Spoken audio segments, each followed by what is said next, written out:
Our largest customer was about 1,000 people at this point in time.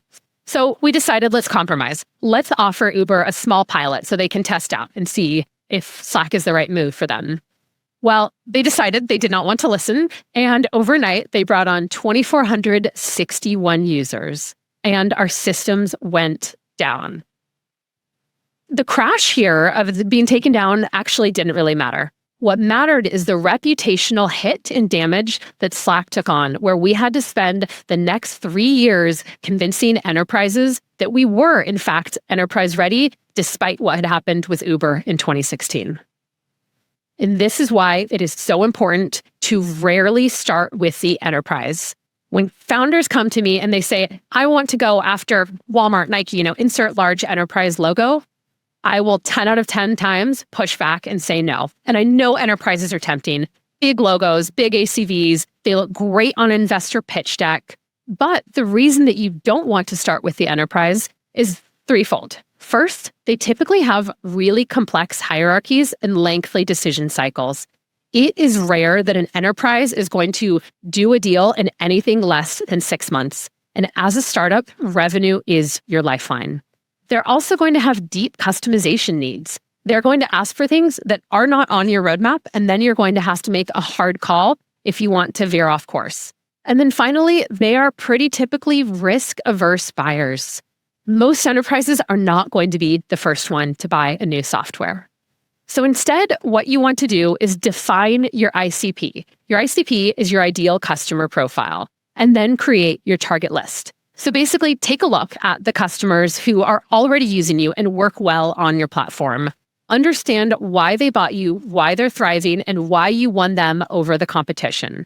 So for example, maybe Mural is one of your customers. You might want to look at Miro and Figma because they're very tangential in the spaces that they have. Find these shared attributes and pain points and understand why they chose you, create that list, and then go outbound.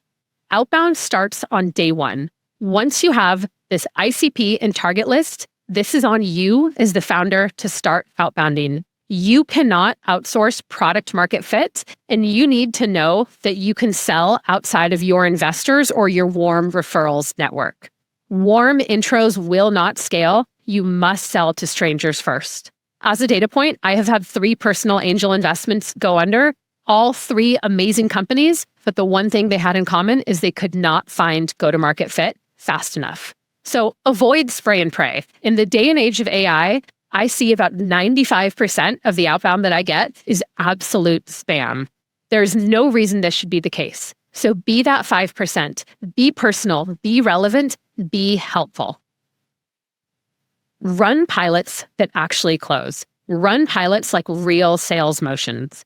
Last year, we decided to put together a dedicated pilot team. We wanted to see what the impact would be if we treated our sales cycles like they were real customers.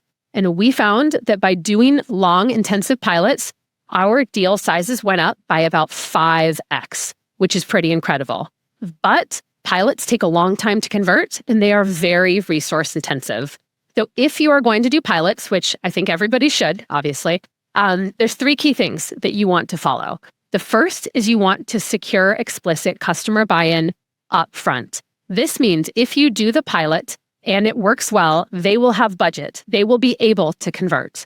The second is you must define clear pilot roles and responsibilities.